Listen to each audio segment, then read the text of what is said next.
Hey everyone, today we're going to be talking about one of the most important elements of music, which is someone's tone. Having a good tone and sound is fundamental to someone's success. Some people's careers are just built off how good they sound or their tone of their instrument. We'll look at ways in how to develop good tone and practice good tone, as well as how to record with good tone. Let's check it out right now.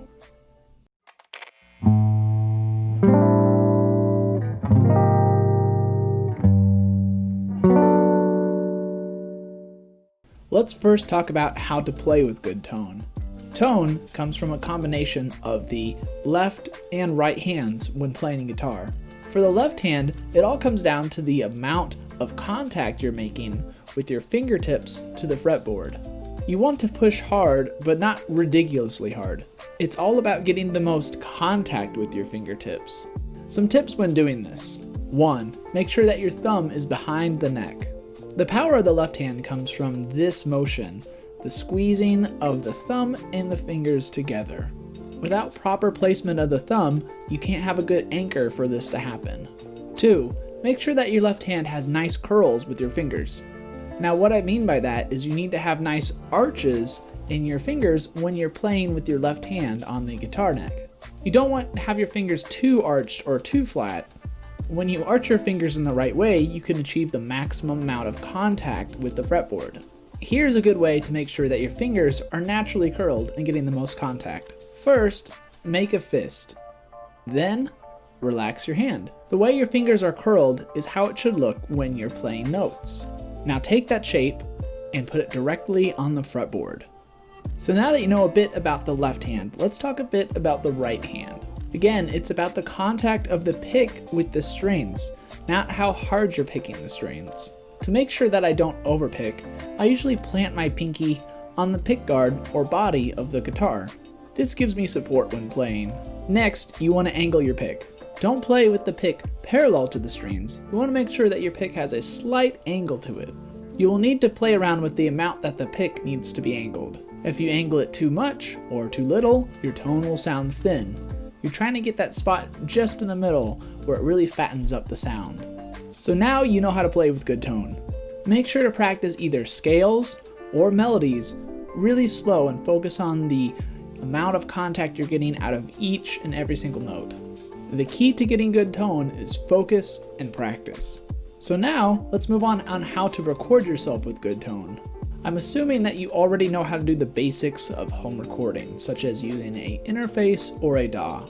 If you need to learn how to use these, or don't even know what they are, I'll link a couple videos in the description explaining that. When miking a guitar cabinet, the position of the mic really matters. Traditionally, we would use an SM57, and we would mic the guitar cabinet on the edge of the center cone.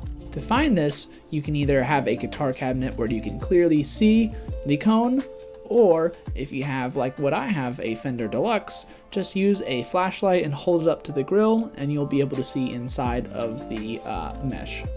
I found that for jazz, we want to take this traditional miking technique and we want to either angle it where the mic is facing more down towards the floor, or you want to move it farther away from the center of the cone to get a darker sound. I've also found that a lot of jazz guitarists use ribbon mics instead of a dynamic mic to mic their guitar cabinets. When using a ribbon mic, you can mic it in a traditional way, such as placing it on the edge of the cone, or how we would mic an SM57, or what I've found is that you can raise it slightly above the guitar cabinet and have it at an angle facing towards the center of the cone, so it would be slightly above and then facing down. You can see this miking style used a lot in some of Wes Montgomery's live performance videos. Here are some audio examples of some different mics and miking positions. Also leave a list of possible mics that you could purchase for recording in the video description.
So we've covered how to play with good tone, as well as many different options for recording with a good tone.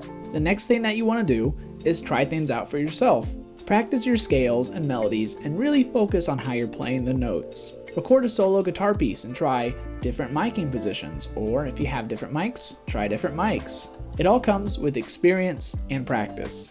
I hope you found this video useful. If you like these kind of videos, make sure to tell me in the comments section below. Also, make sure to subscribe and like for more content in the future. As always, thanks for watching, and remember to always keep swinging.